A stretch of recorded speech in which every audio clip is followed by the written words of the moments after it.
There's a script writing system that can blow up your channel, but nobody's really talking about it. That's where Ed comes in. Ed is the founder of Film Booth, and he's helped YouTubers reach hundreds of thousands of subscribers in short periods of time. And you're taking people on a journey, and you just always need to kind of set something up that they then want to have paid off later on in the video. And in this video, he's going to reveal the script writing system that took Ryan Doris from 0 to 100,000 subscribers in just 6 months. If you don't have that at first, you've got nothing to write about. You could go off in completely the wrong direction. We're also going to talk about how building channel avatars can help your channel blow up, storytelling strategies that will keep your viewers hooked, and how to go from a blank page to a full script by just focusing on one key part of the video making process. You made a video titled, "I got monetized as fast as I could." It's almost at 3 million views, your highest performing video. It's actually how I and many millions of other people, well, thousands of other people discovered you. And the first question I had was, what were the key ingredients you used that made this video perform so well compared to your other videos? There's a couple of things. So at that time, it was quite remarkable to get monetized that quick. It's not now, really. People do it in like a day. There's a few things. So now people do it and they're like, I got monetized in 24 hours. And they make these videos that are basically, oh, look how great I am. And it's not relatable. It's not a believable time frame for the average person to do it in. So the 6 weeks thing that I put in the thumbnail, saying I got monetized as fast as I could, it took 6 weeks. Firstly, it was way more believable. Then the video itself at the time was delivering new information. So everyone at that time was teaching people to grow YouTube channels via search. And I had no following really, or it was like small, and I was sort of not really breaking out. And I was watching all the videos about how to get monetized, and I was thinking, this doesn't sound like the best way to do it anymore. Who am I though to tell, go against all the advice of make videos for search? So I was like, I know, I'll start a new channel and I'll use this other method and I'll document it, and hopefully it will happen within a few months. So I can tell this story of how I did it quicker, because it usually takes people years, right? And yeah, it happened in like 6 weeks. And then I just documented that really and just said, this is what I did. But the thing that made it different was that it felt new to people because it went against the grain of what they've been told. And I think that's why it's done better than everyone else who's ever tried to make a video on the same topic, because it wasn't new information when they tried. Everyone kind of knows that's how you do it now, or is starting to realize that. That was it really. I don't think there's anything particularly special about the writing in that one. I had way less experience. I was literally just showing what happened in a kind of simple way. And then at the end, I kind of made a point which saved it, because it's not relatable doing it very quick, because most people don't have to film or do anything. So I said I was able to do this fast because I've been making videos for years and I have a production company. And a lot of the comments that came in, I remember seeing, were like, I'm so glad you said that, because it made me realize, this is possible after a certain amount of time. So it just had a good recipe. If I made it again now, I'd probably do it completely differently, but it worked. What would you have done differently? Because I think it's a really solid video. I would have put in more relatable pain at the start. I would have talked about how hard it is. I would have pumped up that I'd been struggling and that I'd been following all the advice and it wasn't working. So I think I had a better way of doing it, and would have probably given it a bit more stakes to. I would have gone deeper on the pain. I think not too it wouldn't have laboured the point, but I would have gone much deeper on the annoying feeling everyone has about YouTube, where it's like, is this ever going to pay off? It's so much hard work. It's not going to work. YouTube hates me. Probably would have gone bigger there. Well, since you said you're uploading on Film Booth soon, you can always do this again in a different way, like you said. So I thought about doing the same video again. Yeah. Oh, I did it. I did it with a channel. The problem is, if I do it, I'm a YouTube expert. It doesn't work anymore. So I am making another video. I've been making it for a while. I don't know what will happen, but it's called I Made a YouTuber Full-Time as Fast as I Could. And I took a complete stranger from 200 subscribers to full-time in, 5 months. Yeah. but I'm waiting for the final payoff. I could probably start producing it, but I'm waiting for something else to happen that I think is going to be pretty special. That'll be pretty revolutionary. But I just got to wait. The guy's got to do his Yeah, thing. that's basically YouTube. Just wait. Yeah. But like the main theme of the video, I like you said, it's you kind of went against the grain. The message I didn't expect was just the avatar building, which you kind of layered into making it interesting and an actual strategy to growing on YouTube, because the thing you said that people are figuring out recently is just making videos for people, not the algorithm. I did have a question about avatars building. Like, is it something you can get away with doing depending on if you're an entertainment or edutainment channel? Or do you think universally everyone should be building avatars? Yeah, so you have to. So that is YouTube. So let me give you an example, right? So I've been doing YouTube growth content for a while, and I kind of know exactly what to make to appeal to more people, and the things that put them off, and the level of depth I need to go into, and so on. If someone came to me and said, Ed, can you start making videos for my channel on, let's just say it's like a lifestyle vlog, right? I could, but I'd be starting from zero because I don't know what their viewers are interested in. So I might watch their videos and be like, oh, he's watching this crap. But the answer is millions of people. So you have to kind of step into the viewer's shoes and get to understand them. So I could probably come in and be like, right, let's structure your stories better. Let's do this and that. But I'd be continually asking, okay, what does your avatar think of this? Would this put them off? Do they understand what that means? So building up this understanding of your viewers is the most important thing, and it takes years. You never ever stop learning it, and the way that you do it is you start with a very educated guess. So you can't expect to run in here and do this perfect straight away. You have to allow yourself to kind of be a student, and you just look at the fears, goals, motivators, the things that interest them, and then you say, okay, I think I know, let's start making videos. And then you release a video and it does rubbish, and you're like, right, it didn't appeal to my avatars somewhere along the line. Or I did a bad job of just like talking to camera, all the basics. But assuming all the basics are right, you've usually done something that didn't interest them. So you have to find ways to make things interesting. And that is the key to YouTube. Always asking yourself, is this going to appeal to the people I want it to? And if not, how can I make it appeal? And every channel has that same problem.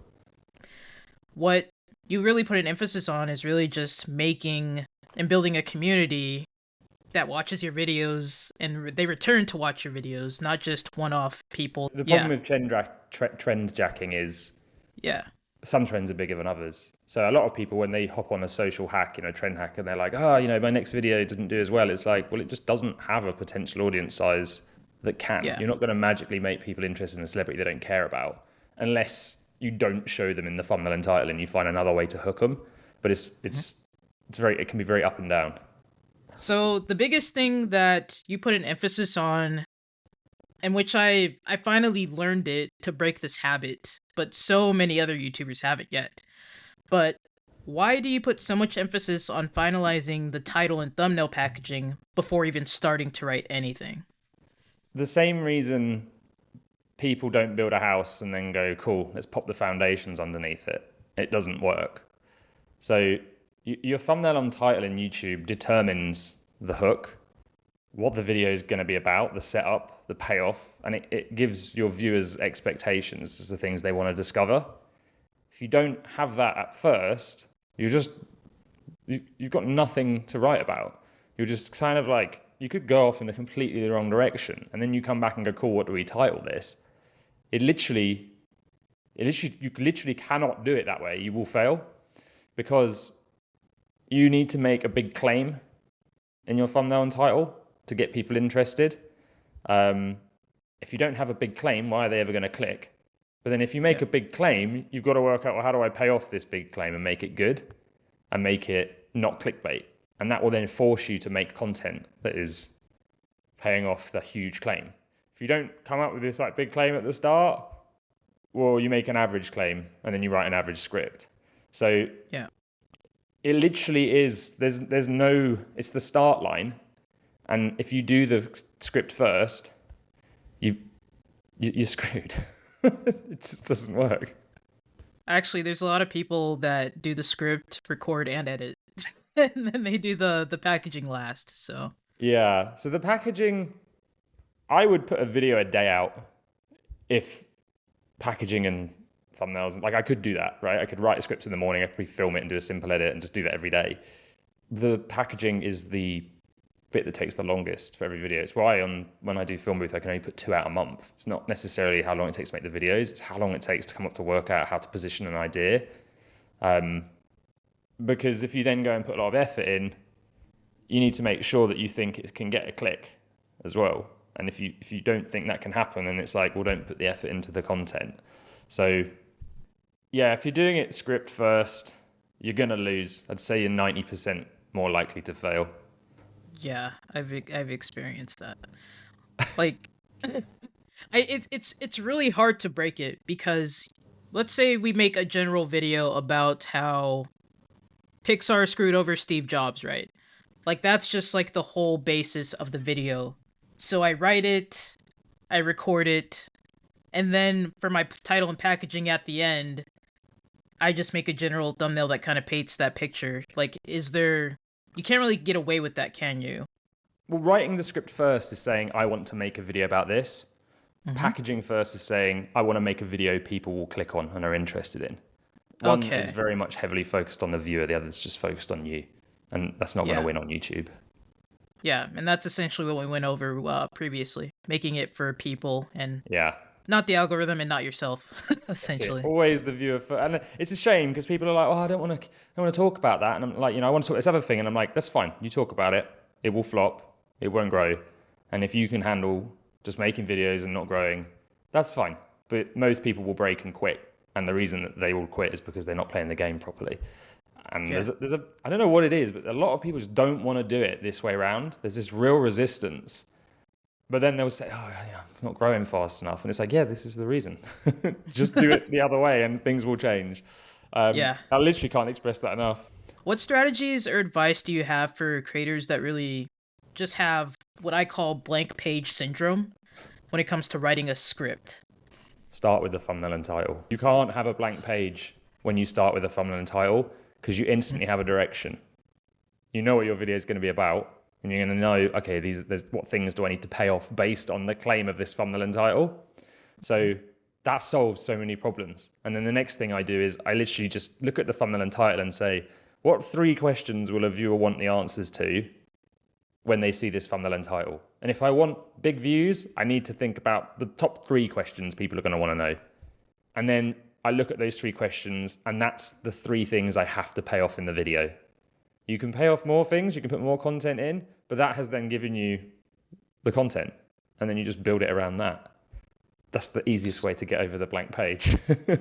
So, what do you can say it in like one sentence, but like what do you mean when you say payoff?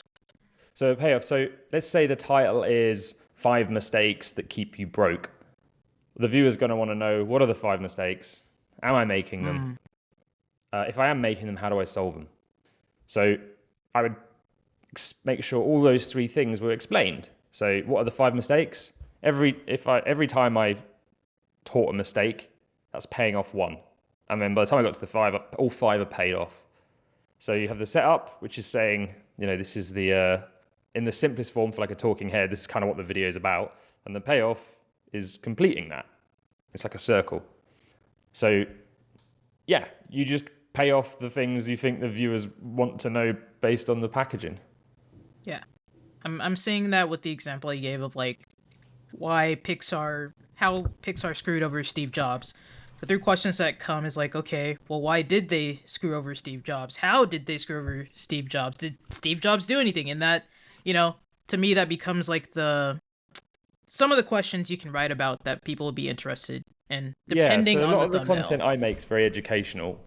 Yeah. Well, I mean, I just work with educators, right? So yours is kind of more story-based in that you're going to want to be opening loops all the time. So let's say, for example, you say, well, this is how they screwed over Steve Jobs. Then you've got another option, like what loop do I open next? How do I keep people curious? So you might turn around and say, but how did Steve Jobs react to this? What did he do next that changed the game forever? So you're constantly progressing them through this actual story, because you are literally telling a story rather than just like educating points like talking head videos do. And you're taking people on a journey, and you just always need to kind of set something up that they then want to have paid off later on in the video. Whereas the talking head guys who are like 5 mistakes, it's often just like pay off the 5 mistakes. Yeah. Yeah, we've seen that mistake a lot of the times.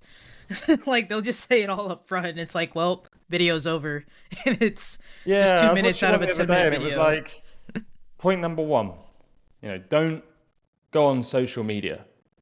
I was like, oh. And then they went on to explain why. I was like, well, me as the viewer, I know why I shouldn't go on social media. Like, thank you, that's the point over. Like, you skip. So a lot of people pay off the point straight away and then explain it, especially in mistakes. Mistake number 1, don't go on your phone.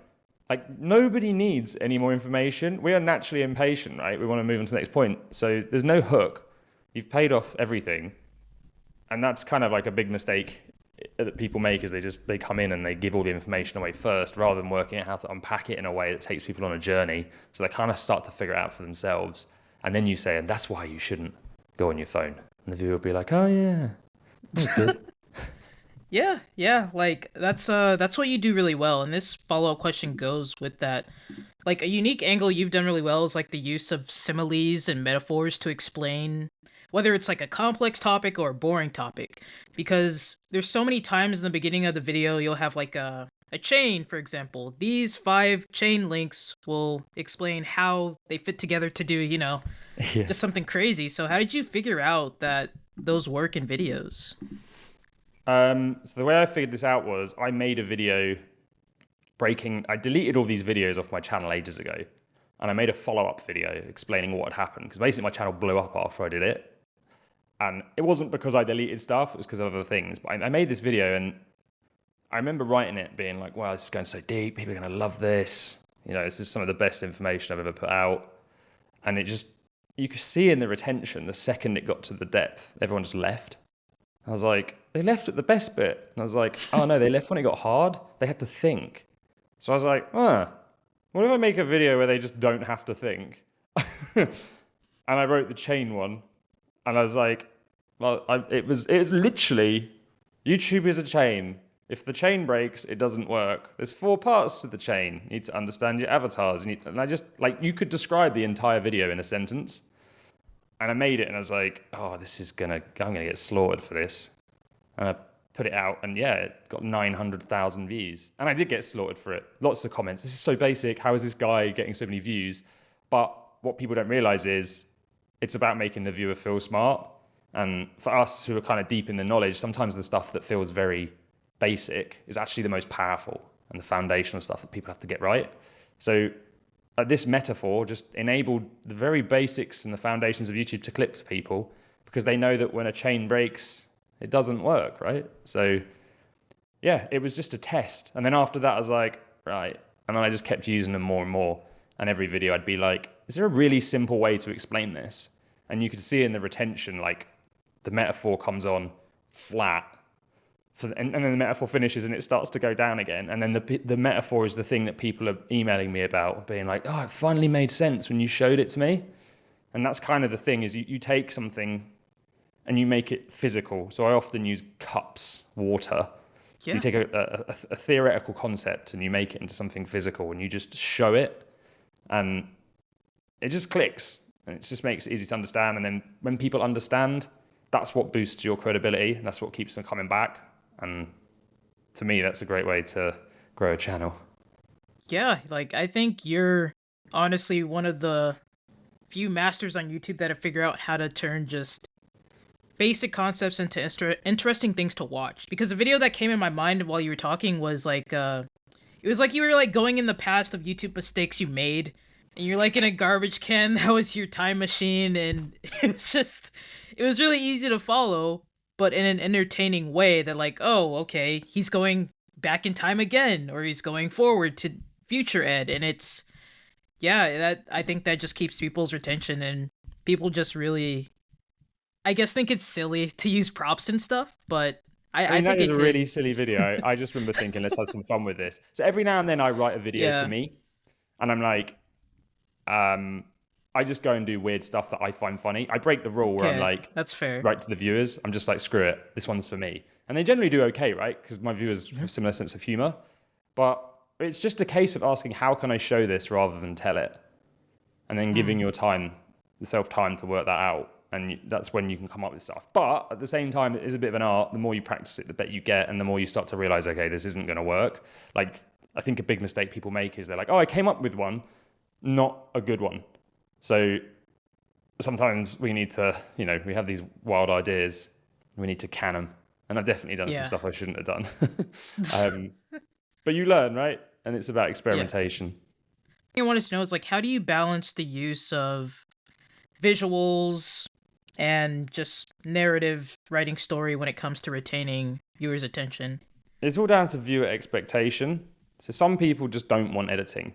And on YouTube, in the business niche in particular, I think there's a lot of listeners, not a lot of viewers. So I do this. I hit play on a video and I walk off and I'm listening to it. And actually, some of this stuff works better as audio, right? You don't need to see what's on the screen. And some people want that experience where it's like more hands off. Some people want to sit there and watch it in simple. But, I think it also comes down to interest level. So if you're really interested in a topic and you want to get the nitty gritty, you probably don't need all these retention hacks because you are just invested in this, right? And you have stakes as to what might, not work out for you if you don't listen to this information. If you're new to a topic and you're just kind of like dabbling, I think you need more editing, more stuff to keep people interested because they're not necessarily like 100% invested in the idea. So it's all down to what your viewers want. And I don't think there's one set way of doing it. I'm encouraging a lot of people to cut back on the editing now because they're editing for the wrong audience, maybe a younger audience or a less like sophisticated audience, as I would call them. So, but also like the avatars, it's kind of, you only really figure this out as you're going along. So you need to experiment and try stuff. So yeah, you basically just want to think about your viewers and their expectations. So if you are editing for someone who's really invested in the topic and has been doing it for years, and they know that if they don't learn this, it's going to impact their life in some sort of negative way, so they want to stick around and watch, you probably don't need as much editing and visuals. Also, if you have a ton of credibility and you already have an audience, people trust you, you also don't need, in education anyway, as much work. When you're new and no one trusts you, you need to do as much as you can to look credible. So making your content slicker and using more visuals can help to do that. And it will help keep people interested because they're not going, this person's advice I should be paying for because they're so established. So it's all about kind of where you are in the journey and who your viewers are and what they want. And you only really figure that out by experimenting. So I would never say, make all your videos like I do on Film Booth. I think for a lot of channels, that'd be the wrong thing to do. But at the same time, I'd say maybe experiment for a bit and just see what happens because I might be wrong. Yeah.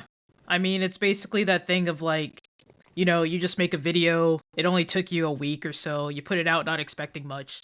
And that's the one that's ranking 1 out of 10, and it's like, I have no idea what happened. That So literally I know happened where to that John. happens. I've just written a video about this. Oh, so what happens amazing.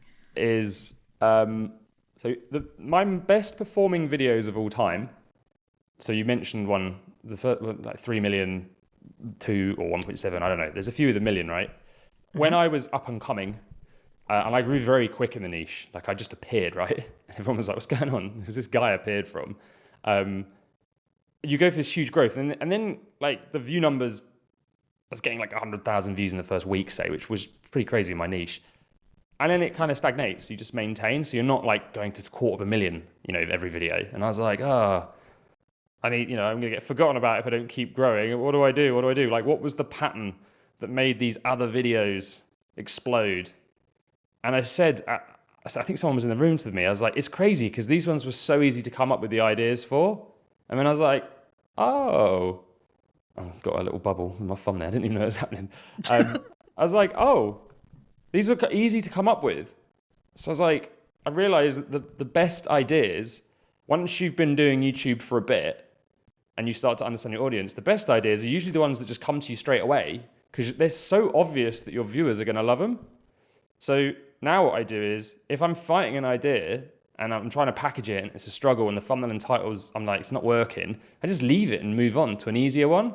And this is what happens when people are like, oh, I just rushed out this video and it blew up and it's the best I ever did. It's like, yeah, because that was the one that just came to you easy. It felt like such an obvious choice. It's not because your viewers want low effort content. It's because you nailed it. You just gave them exactly what they wanted through intuition.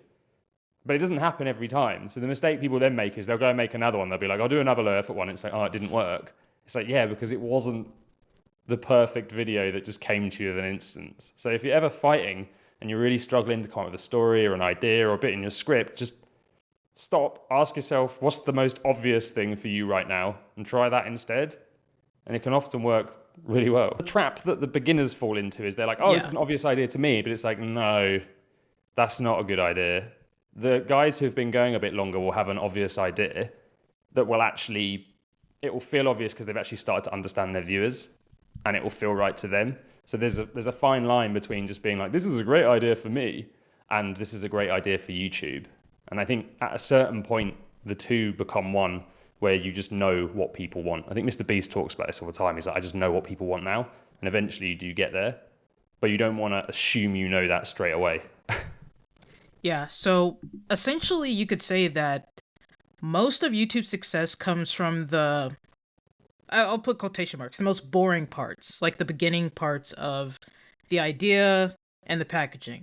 Like, would you chalk it up to focusing on those things more than like the production of editing and writing? And stuff? So if we use the chain metaphor again, and each part of YouTube is a chain, and if a link in the chain breaks, nothing works. The first part of the chain is the strategy and ideation. So that's the most important bit, because if that doesn't go right, all the other pieces won't work. And then it's the thumbnail and title. That's the next link. And if that doesn't work, it's not getting clicked, so nothing else works. And then once it's clicked, then it's the writing and the and the information you're putting out. And if that doesn't work, it falls apart. And then it's probably the production is the last part of the chain that's the least important. If you can get all the writing, everything else, and the thumbnail and title and all that good, and you can present it in an engaging way, having a better camera ain't going to do anything. So the production's important because it pulls it all together. And same with editing, that's very important. But like adding extra effects often isn't a move that's going to make any difference. So that's the order of importance I look at it in. I think most people start the other way around. What would you define storytelling as being in your own opinion? And why do you think it's important to use in today's YouTube?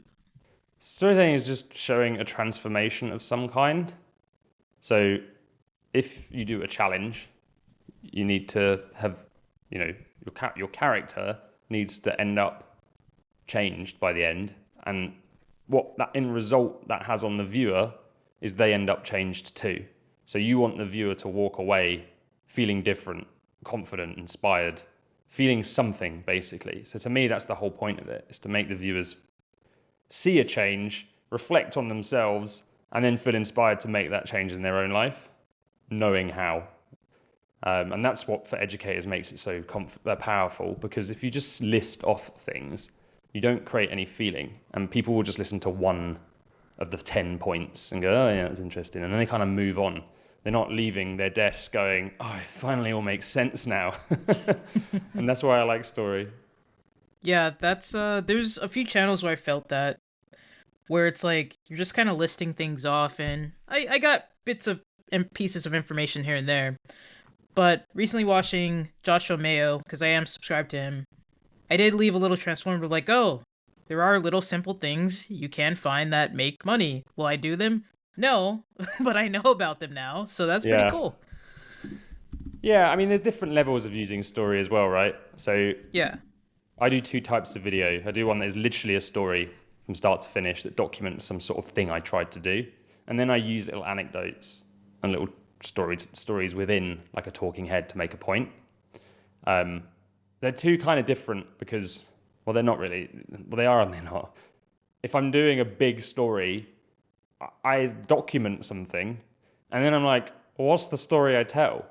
So, for example, I did one that was called I Stopped Making YouTube Videos and Grew a Better Way. And it was about how I didn't have any time and I was stressed. And I was like, I want to grow the channel, but I don't have the time to make videos. I need a break. What do I do? So instead, I was like, why don't I just remake old thumbnails and see if I can get old videos to grow the channel so I can do it in less time? So I did this challenge and just discovered loads of stuff. And at the end, I was like, wow, I've got all this amazing information. I can't wait to go deep. Then remembered the video that tanked because I went too deep. And I was like, right, I need to just make one point in this video. There's 100 things I want to talk about. What is the most interesting? What's the most powerful? And the most powerful one was that I discovered that there's this one thumbnail style. Every time I used it on a video, it got traction and blew up on these old videos. So I just threw away everything, got rid of all the information, and I just focused the whole story on that one thing. And it worked really well. And then again, you give people one clear point and then they leave changed thinking, I can do this myself, I understand. If I'd overwhelmed them with tons, it probably would have been counterproductive and they'd have just felt like, oh, I can't do this. So, how have you figured out the use of setups and payoffs? Because the quote unquote the easy setup and payoff is the title, thumbnail, packaging, and you pay it off in the hook, and then usually at the end, which you usually shouldn't, at the end of the video. Because another video you made, it was like you were like, I don't think you were stuck in the desert, but there were like two different versions of you. There was like a lazy Ed and an energetic Ed.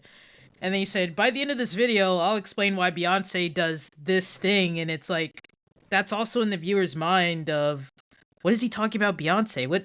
How does this relate to YouTube? But I want to know, like, how do you do that? Like, how do you set up setups and payoffs so easily? Yeah, it's okay. So when the whole point of that video was I wanted to start a new channel. And when I was starting this new channel, I was afraid to post. And I was like, oh my gosh, this is what everyone goes through. I forgot what it's like being new. So I was like, cool, I'm going to make a video about this like highly relatable problem. We've all been through it. Yeah. So when I'm writing the setup, I'm talking about what the video is going to cover. And then I'd decided that one of the points I was going to talk about was imposter syndrome. And I save like little stories that I find all over the place. And I'd found this story about Beyonce creating this character called Sasha Fierce. So when she steps onto stage, it helps her overcome imposter syndrome because she's told herself Beyonce isn't going on stage, Sasha Fierce is, and she's very confident. And I read that story on Twitter and I was like, that's what I did. That's how I got over it. So I just kept it to one side. So when I was planning this video and I was like, I want to talk about getting over this fear, I was like, I've got the Beyonce story. So I just thought, oh, that's kind of weird and interesting. Like, Beyonce is very famous. So I just decided to mention her in the setup that Beyonce was going to help you, grow your channel. Which is kind of, you have to be careful with them because sometimes it feels like it's too unrelated and the viewer's going to be like, and then sometimes you can nail it. So yeah, in that case, the video did really well. So I must have got it right. But it was just a case of, I look for little interesting stories that show people how to solve problems. And then because I felt that was interesting, I decided to mention it in the setup as something that I thought might hook them to want to know more.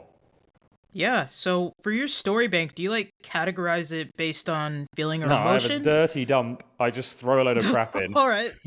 I'm not organized in any way. I'm all about speed and not All right. organization, right? So I don't have Notion templates. I just have a Google Doc, a giant to-do list. I hit copy and paste and just throw it in and I'm done. I'm out. That's fair. What's weird is I very rarely go back to look at it because I've remembered it. I feel like the art of saving it just popped back to my head. So the question to ask yourself is, when you're trying to make a point, what stories do I have about my own life that show how I solve this? What stories do I have about my client's life that could show how to solve this? What stories are there about famous people or interesting people in the world that solve this? And Twitter's really good. Like there's some accounts you follow that just post weird stories.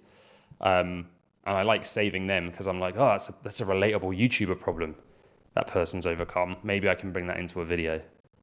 Yeah, it's something I want to start a story bank, and I think everyone should start one. Like, I randomly had this app that teaches you random things, and the story it used in the beginning was just how, like, BlackBerry died as a company because they refused to change, and Apple came in and, is the number one phone, and BlackBerry's dead. I did not paint that picture very well, but stories really just make things easier to comprehend. So, Yeah, so that would be a story I would use within a talking head. So I might not hmm, necessarily make a whole video about it, but I might be like, right, I need to teach a YouTuber that it's important to innovate. yeah. What's an interesting story about innovation that they'll relate to? Oh, okay. There's the BlackBerry story. Maybe I'll tell that. Hmm. Yeah, you said that more fluidly than me, so thank you. So you had a 1 hour script writing live stream which you went over the, can I say bends or do you just say BENS system? Yeah, it's called. Oh, I just call it Ben's. It's Okay, taken cool. from a guy called Carl Milligan, Yeah. who calls it Nesby, who wrote a copywriting book called Take Their Money. And I was reading it, and I was like, this is YouTube. So Okay. it's Carl's complete system. I just called it Ben's because I found it easier to remember. So the Ben's writing system is more just a talking head writing system, I call it. Ben's is just about giving your writing more interest to the viewer. So yeah, like I said, Ben's is Carl Milligan's Nesby, which is how he teaches people to write copy that sells. So he's like a copywriting legend who teaches people how to write long form sales pages that sell products online. And it's the same thing for keeping people interested on YouTube. So it's big, easy, safe, and new. These are the things that you need to use in your titles and your thumbnails and your introductions to make things interesting. So like I said, you need to make big claims in your titles. So you need drama. It needs to be like 5 life-destroying mistakes wrecking your baking. Right? It's like probably not the best example, but it needs to be a big claim you're making, right? Because if it's not big, why is anyone going to click on it? Why is anyone going to take the time out of their day to Yeah. click on anything average? And then in an ideal world, you want it to sound easy. So 3 steps to achieve insert life rate changing result. And 3 steps is a lot easier than 1,000 steps. So we want to make it sound like what we produce is easy. And it's the same in the title, the thumbnail, the setup, and even the way that you produce content. You always need to make it feel like it's going to be easy to do for the viewer, because if it feels hard, they ain't going to do it. Then you got safe. Now, safe is tougher to relate. A feeling of safety is basically, in a thumbnail and title, it's like, okay, this person ain't clickbaiting me. Now, as you become a bigger creator and you have a bigger personal brand, that safety can be associated with your face, but you can make people feel safe by being more specific. So, for example, inserting a specific result they want rather than being wishy-washy. So, let me think of an example. In the self-help niches, they make this mistake all the time.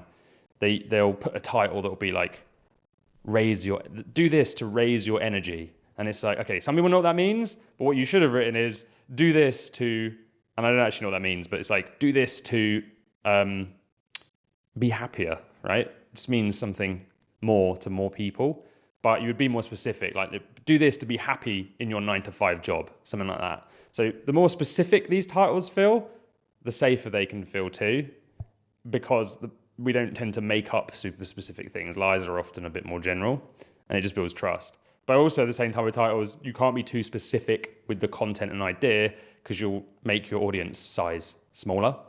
So safe is a little bit of a trickier one for people. You just want to look at it really and be like, does this look like I'm talking absolute bullshit? And then new is like, so the reason Carl calls his Nesby is because he thinks new is the most powerful in the copy space. Like if something is new, people want it, because a lot of people are searching for answers and they might have tried a lot of stuff. And then the new thing comes along. It's like, oh, could this be the thing that changes everything, right? So this is why news blows up on YouTube so quick. It dies off quick, but it's new. It's new information. People like that. So if we can present it in a way that kind of feels like it's new, for example, the video that you spoke to me about at the start, that was new information. It's why it did so well. Because although it wasn't new information, to people who watched it, it was. So big, easy, safe, and new. You want to be bringing these elements into your thumbnails, your titles, your setups, and then you want to kind of try and apply them to the rest of your content and always ask yourself, is it ticking these things? And if you can do that, it makes content way more interesting. Yeah. A follow-up I had with new, I think new's a little, at least for me, and you can, of course, correct me, new's a little controversial in the way of like, you don't want to get caught up in the trend surfing or the trend jacking. Or in your case and other YouTubers' case, attracting the wrong viewers. Like, for example, Mr. Beast or Ryan Trahan, great guys to talk about, especially if you're an edutainer, but that might attract the wrong audience even though they're part of that new thing. So, like, how do you So yeah, find look the at new in a balance of different not... way. Look at Yeah, new in yeah, a yeah. different way. So instead of going for like new, like literally new information, look at making existing information feel new. So for example, Okay. like I always get told, "Oh, Ed, you talk about this stuff. No one else does." I don't. It's the same stuff. I've just packaged it in a way that made it feel new to the viewer. So if I use a metaphor and a viewer goes, "I understand," that feels new. So it's not necessarily a case of it having to be new. It's making it feel new, and you can do that through light bulb moments, right? So Yeah. you can jump on stuff like, okay, there's a new Mr. Beast thing, and you're right. You just don't want to do that because you'll just keep bringing in the wrong audience. And there's tons of channels who are basically Mr. Beast channels, and then all the other videos get none of the views. I'm not a big fan of growing channels in that way, but it's a different strategy. But like, new is exciting. It sounds different, and it gives people hope. Not necessarily about just reporting the news. Yeah. Like, I don't know how he does it, but Mr. Beast literally released another island video. It got 70 million views. I'm like, how many island videos have you released? So, he's probably using something new in his storytelling or editing that just Well, keeps 70 million is people... not very good for him now, is it? I don't know. Last time I looked, What? In yeah, one day? all of his videos get 100 million. I think that's considered a flop for him. I mean, I don't even think it's been a full 24 hours, but I saw it and it Oh, was like, right, how many okay. times have you survived buried? And he repeats it. Or he survived on an island and Yeah, you like repeat he what repeats works. it. It's the same as Yeah. Hollywood. They made 12 Fast and the Furious films for a Oh, reason. don't remind me. It's because people want to watch them. So I think a lot of people. I see what you mean. Like making another video on this doesn't feel new, but again, it's slightly different. That's giving them a tried and tested format where they're like, "We love this, so give it to them again." The story inside will have to feel new, but again, it's kind of why sequels often flop because the first one was the new one, right? Like the first Matrix was the Yeah. new thing. The second one, it wasn't new anymore. Like the effects, we got used to it. Yeah, like that makes me think of something that I still kind of struggle with and a lot of other YouTubers struggle with, especially in the edutainment space we could stick with. Essentially of like writing about the same topic in a different way. Because it's like, let's say you have a video that did really well of, I don't know, let's say how to sell books on Amazon, how to sell ebooks on, how to sell coloring books on Amazon using ChatGPT. Like super Yeah. specific. I've seen it do well. But if I'm a YouTuber, how do I just repeat the formula with different writing or things that attract people? 5 mistakes that stop you selling books on Amazon. Probably. I mean, mistakes videos are the same as how-to videos. Just instead of Yeah. telling them how to, you say, here's the mistake you're doing, here's how you solve it. So how-to videos, I kind of stay away from. I usually go for stuff with more bends in it because they're often not that exciting a title. But yeah, in that case, you would look at it and say, okay, my viewers like AI coloring book content and publish on Amazon, so I need to do more on that. I wish I knew this before I sold AI books on Amazon, right? That would be the next one. In that case, I wouldn't repeat the title and over again, just slightly different because I don't think you can. So I'd be looking at different ways to use title structures to basically appeal to the same people to bring them back. Yeah. Because you've done so many videos that talk about the same thing, but each time I feel like it reinforces what you learned the first time. Yeah. Well, that's the thing, right? Yeah. It's like, there isn't that much left for me to say about YouTube, if I'm honest. It's work out what your viewers want, come up with good packaging, and then keep them entertained to the end and get them to watch another. Like, that is literally it. And it's the art of like, hey, how do I say this in a different way? And because I work with YouTubers a lot, I see the same problem. So the problem's always front in my mind. So I'm always like, well, I need to make a video about that. And I've already made 5 on them. But the thing is, everyone's at different stages in their journey. So you can watch something and go, oh, I understand it. And you can come back to that video 6 months later and go, oh, I get that now. Because you've learned other things that needed to be understood before that would really click. So the whole repetition thing, people worry about it, but for me, it's like, firstly, not everyone is going to watch every one of your videos, and even if they have, they won't remember absolutely everything. But secondly, they need that different way of phrasing the information so that it actually clicks. And what you tend to find is the people who already know it, they don't sit there going, oh, this is annoying. They go, yeah, he's right. This guy's smart. That's exactly how it works. He knows his stuff. They don't sit there going, oh, I'm fed up. And like, I literally I signed up to an expensive service the other day from one tweet because the guy wrote it and I was like, I know all of this. And I was like, this guy knows it too. How do I hire him? Even I didn't learn anything from it. I was like, that's exactly what I want. So there's different levels to it. And I don't think we should be afraid of repeating ourselves every now and then because it just works. Yeah, so many misconceptions and imposter syndrome based things when it comes to YouTube. Yeah, everyone's terrified of their audience. It's hilarious. It's like we all live in fear. And I say to people all the time, like, they don't remember what you've written. My clients don't even watch my videos. Like I said to a group of like 40 of them the other day, I haven't made anything for months, and they were like, oh, have you not? I was like, was anyone here watch my videos for a while? They were like, nah. Some people have never watched any. They just found me on Twitter.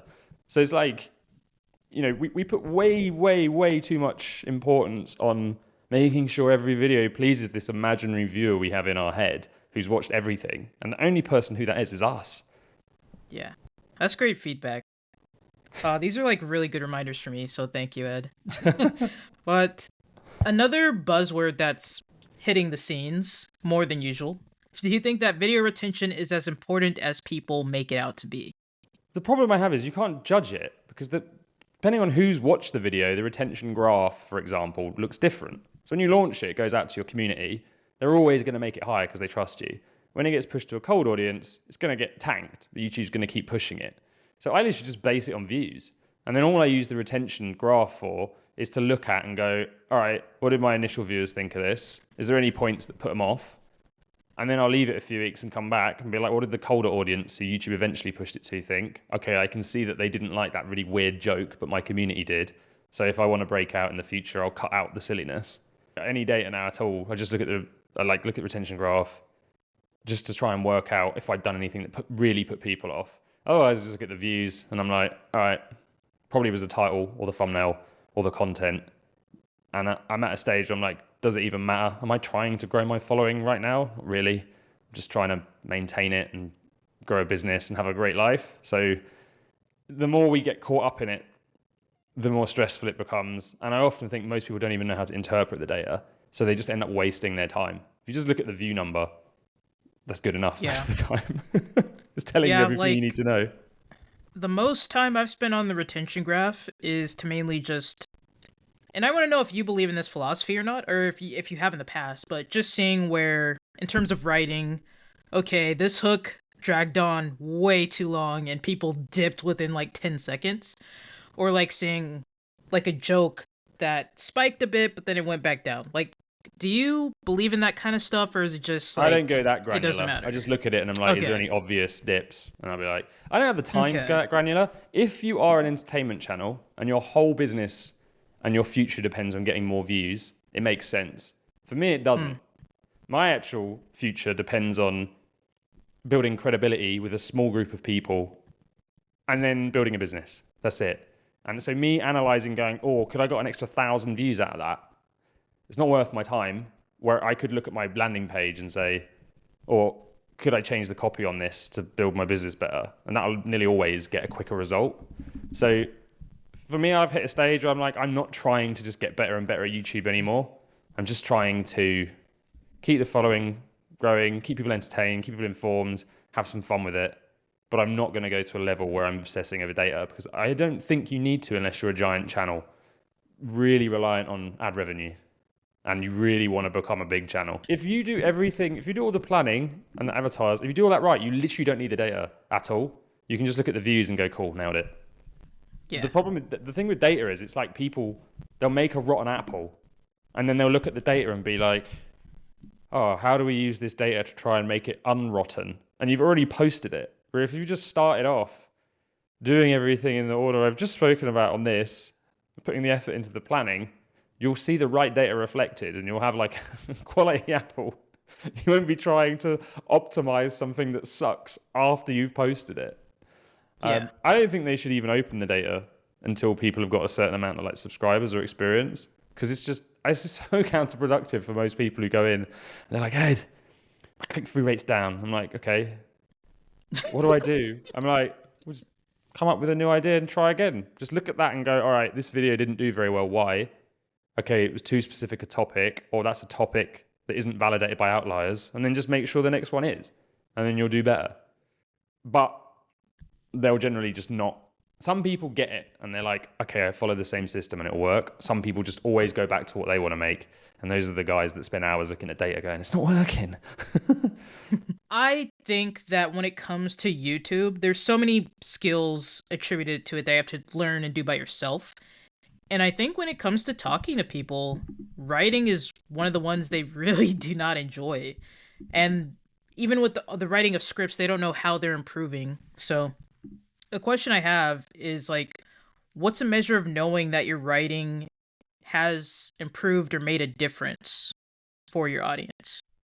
You'll just start getting more views, if I'm honest. That's it. YouTube's smart. It knows when content's good. It reacts to people. If you're writing in a way that people react to, you're going to get more views. The reason people don't like writing is because it's hard. And what people want is they want to just jump on something and be good straight away. And they tell themselves that presenting from bullet points, it's easier, it's quicker, but it's not good. It's full of waffle. There's no thought gone into it. So you just have to practice. I mean, I've done over 1 million words of scripts in the last 3 years through courses and content. And I'm still can get way better. Each video is just, something that you have to put the effort into and accept that it's going to be tough. But really, you only know you're getting better when you start to see YouTube react, comments and views. That's it. Yeah. Like, are there, because I know that was one of my favorite community posts of yours of like, you just said you write every day, but a low stakes way of practicing is just, practicing writing hooks is on Twitter. So are there any other low stakes ways to practice writing, or is it just like, just do it, dude? Just do it. Yeah, so I wanted to take some time off YouTube to focus on my business, but I didn't want to stop writing. And I was writing scripts, and I also wanted to keep generating business. And I was like, well, I can't do it. It takes too long on YouTube. So I'll just write tweets every day, and I'll put them on the community post, and I'll write a weekly email. And that just gave me feedback. Like I said, some weeks I put an email out. Like I don't judge it on open rate. I judge it on responses. Some weeks I'll put an email out and get like 40 people messaging me, being like, Ed, and I'm like, wow, there's a video idea then. That was so impactful. Some weeks I get none, and I'm like, okay, people don't care about that.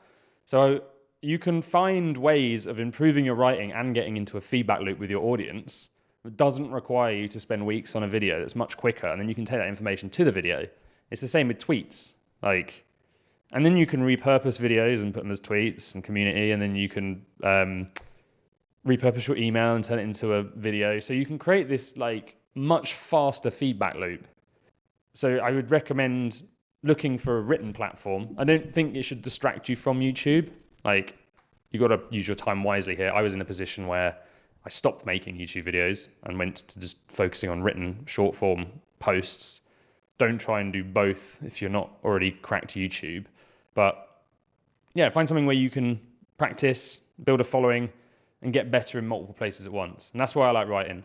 And I think it's the most powerful skill a YouTube creator should hone. Because when you learn it, you get better at sales, marketing, social media, writing job descriptions, literally everything. There's no other skill that improves you at 5 key places at once. And that's why it's critical. Yeah, couldn't have said it better myself. I really appreciate you coming on and just sharing knowledge and dropping so many gems. Anything and everything about Ed can be found in the description. And yeah, thanks, Ed. No worries. Pleasure.